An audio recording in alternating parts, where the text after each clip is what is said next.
As an investor, you will encounter days where the Dow is up 1,000 points. We have the Dow intraday chart, the biggest points gain ever, 1,036. You will also encounter days where the Dow is down 800 points. The Dow Jones Industrial Average tumbled by 831 points. That's 3.2%. The Dow dropping more than 650 points, the largest December decline since the Great Depression. People ask all the time when they see a huge move in the market, does this mean I'm going to lose my job? Does this mean I'm about to have the best year I've ever had in my business? What is the relationship between what stock prices are doing each day versus what's happening on Main Street, what's happening in the real economy? I like to use an analogy of a man walking a dog across a park. Try to picture that.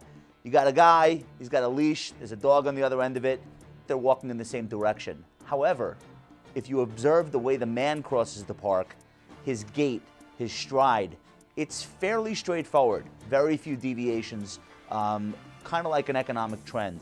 Then when you think about what the dog is doing, the dog is running around like a lunatic. The dog is barking at people, it darts to the left, it darts to the right, it strains on the leash, maybe it chases a squirrel, barks again.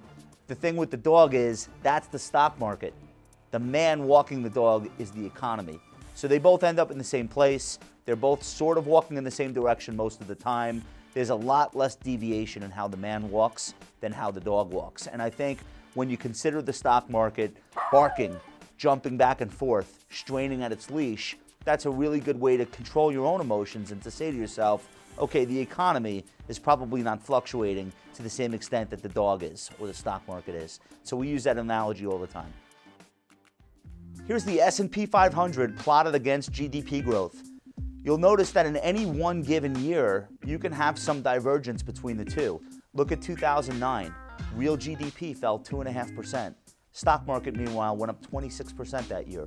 The 1970s offer some examples of that. In 1975, real GDP, meaning inflation-adjusted economic growth, fell 0.2%. Stock market was up almost 40% that year. Again, they're related, kind of going in the same direction over long stretches, but in any one calendar year, they don't necessarily have to look alike at all. Now here's something really important. All things being equal, even if I gave you next year's economic information, what would you do with it? You certainly wouldn't know what the reaction of the stock market or the bond market are going to be. You can have any economic outcome and have any stock market reaction to it, up to and including a terrible reaction, a great reaction, or no reaction. Now, what about the reverse? Do stocks tell us what the economy is about to do? The answer is very unsatisfying, sometimes.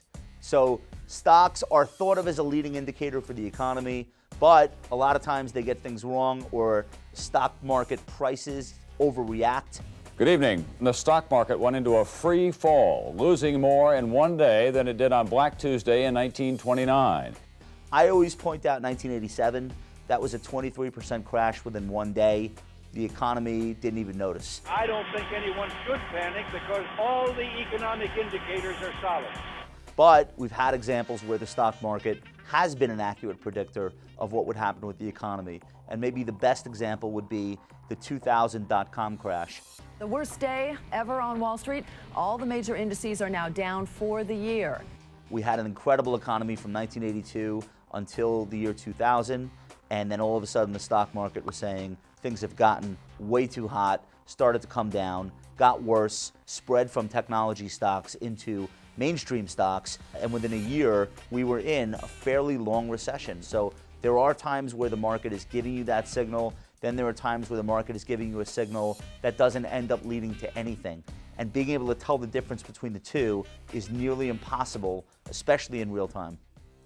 So whenever you hear someone make a stock market forecast based on how the economy is currently doing or how they think the economy will be doing, it's very important for you to remember how many other variables impact stock prices and the stock market.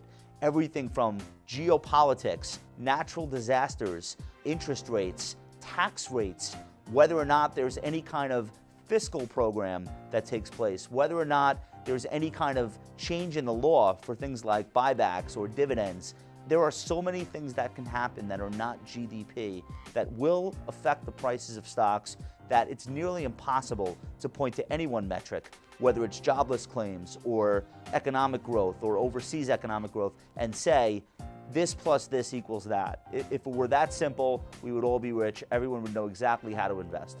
And 2018 offers us a perfect example. Exciting live breaking news. The American economy growing at its strongest pace in 4 years. Payrolls rose by 250,000 jobs. So here's a year where you've got solid GDP growth, you've got the unemployment rate steadily dropping month after month, millions of jobs being added, really no negative issues with the economy whatsoever. All of the ingredients that you can ask for to say, this is a good economy, this is a good environment for business. Stock market went down 5%. So you say to yourself, well, wait a minute. If you had told me at the end of 2017 that I would have all these great things, I wouldn't have expected a down 5% year for stocks. And that goes to show, how many other ingredients there are that affect the outcome. By the way, expectations are one of the most important ingredients. We came into 2018 already expecting all of that great news. So stocks have been priced for the best. We got the best, and guess what? They were already worried about 2019. The other thing I would mention, if you think about the dog analogy, walking through the park, a lot of stock market participants expect the Federal Reserve to watch the dog, and to some extent, the dog is worth watching, but I do think it's important to realize Jerome Powell, the Federal Reserve Chairman, his real job is to focus on the man walking the dog. And so you may see a lot of volatility in the markets that doesn't necessarily get a reaction from the people who set monetary policy.